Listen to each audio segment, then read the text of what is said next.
सुनसान कमरा और उसके कोने से सटी टूटी खटिया पर वरुण लेटा था। अपनी फूलती सांसों को संभाले न जाने कौन से ख्वाब में गुम था।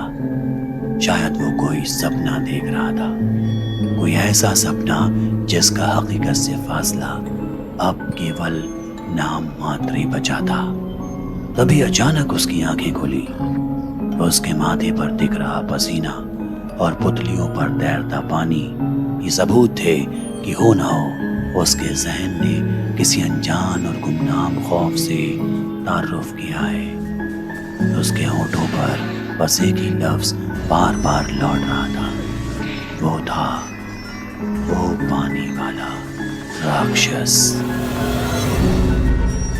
उसका पूरा बदन अब आग सा तप रहा था। शरीर पर बुखार इस कदर हावी था मानो चमड़ी पिघला ही देगा। उसने जैसे तैसे खुद को संभाला और माँ को जाकर सब कुछ बताया। माँ हैरत में थी। वो समझ चुकी थी शायद अब उसका बेटा हमेशा हमेशा के लिए उससे दूर जाने वाला है। माँ बुरी तरह डरी हुई थी, लेकिन हिम्मत बांधे उसने अपने परिवार के पंडित को बुलाया। कुछ ही वक्त का इंतजार और पंडित उस कमरे में दाखिल हुआ। उसका दायां पैर उस कमरे की जमीन पर पड़ने के साथ ही उसे महसूस हुआ कि यहाँ सब कुछ सही नहीं है। कोई गुमनाम सी परछाई है जो वरुण के पीछे है। उसने वरुण को अपने पास बिठाया और पूछा, कल रात तुम कहाँ थे? वरुण अब भी सदमे में था। खौफनाक सी आवाज उसके कानों में गूंज रही थी। पंडित ने फिर अपनी बात दोहराई, कल रात तुम आखिर थे कहाँ? इस बार वरुण के शरीर के रोंगटे खड़े थे। उसकी आवाज में डर था। उसने अपनी लड़खड़ाती जबान से बोला, वो पानी वाला राक्षस। ये सुन पंडित के कान खड़े हो गए। उसके चेहरे के भाव ये साफ जाहिर कर रहे थे कि उसने कुछ ऐसा सुना है जो शायद उसे नहीं सुनना चाहिए था। पंडित ने वरुण से पूछा, क्या तुमने सही में देखा? इस पर वरुण ने कोई चिल्लाया, हाँ मैंने उसे बहुत करीब से देखा। पंडित ने अब उससे एक एक वाकया तफसील से पूछना शुरू किया। वरुण ने बताया कि वो पूरी तरह से नशे की सद में चला गया है। जब भी रात में उसकी माँ सो जाया करती, वो उठकर घर के बाहर एकांत में शराब और सिगरेट का सेवन करता है। पिछली रात भी वो यही करने वाला था, लेकिन फिर अचानक उसने महसूस किया कि कुछ अनजान सी हंसने की आवाजें बाहर की इस शांति के बीच गूंज रही है। जब उसने इस आवाज की तरफ गौर किया तो उसने देखा कि करीब 8-9 लोग हाथों में करती लिए जोर जोर से हंसते हुए उसे अंतिम विदाई दे रहे हैं। वरुण को ये मंजर बहुत ही डरावना लगा। उसके मन में पहला ख्याल इस झुंड का पीछा करने का आया। उसने यही किया। पीछा करते करते वो एक सुनसान तालाब के किनारे पहुंचा, जहां अचानक वो लोग गायब हो गए।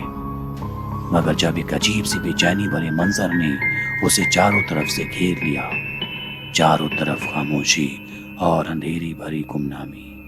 तभी अचानक तालाब में अजीब सी हलचल हुई। वरुण ने पीछे मुड़कर देखा तो वहां कोई नहीं था। उसे लगा तालाब में कोई मेंढक या मछली होगी।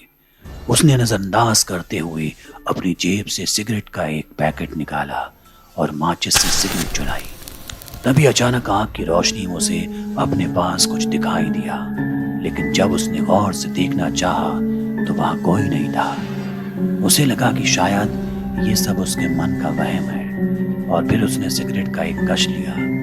अचानक उसे महसूस हुआ जैसे उसके करीब कोई है, जिसकी सांसों की आवाज उसके कानों तक सुनाई दे रही है। जैसे ही उसने पलट कर देखा तो वहां एक अजीब सी शक्ल की परछाई थी, जिसकी आंखें बिल्कुल नीली चमक रही थी।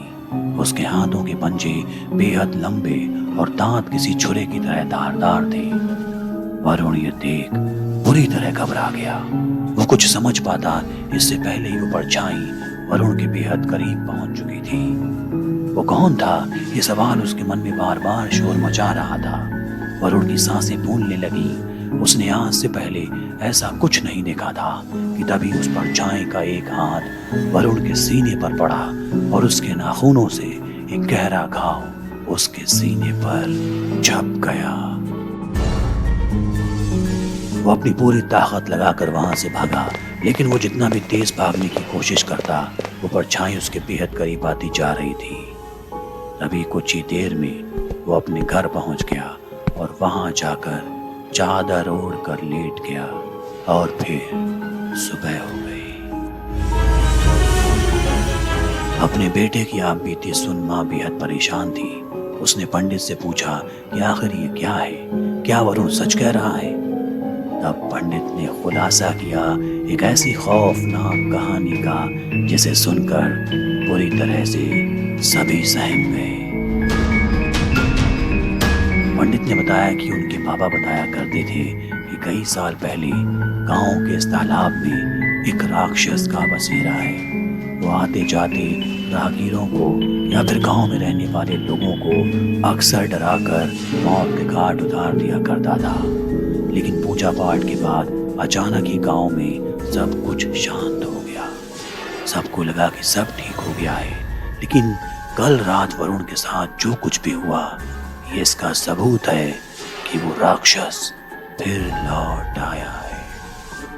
साथ ही पंडित ने वरुण की माँ को समझाया कि अपने बेटों को अब संभालने का वक्त आ गया है।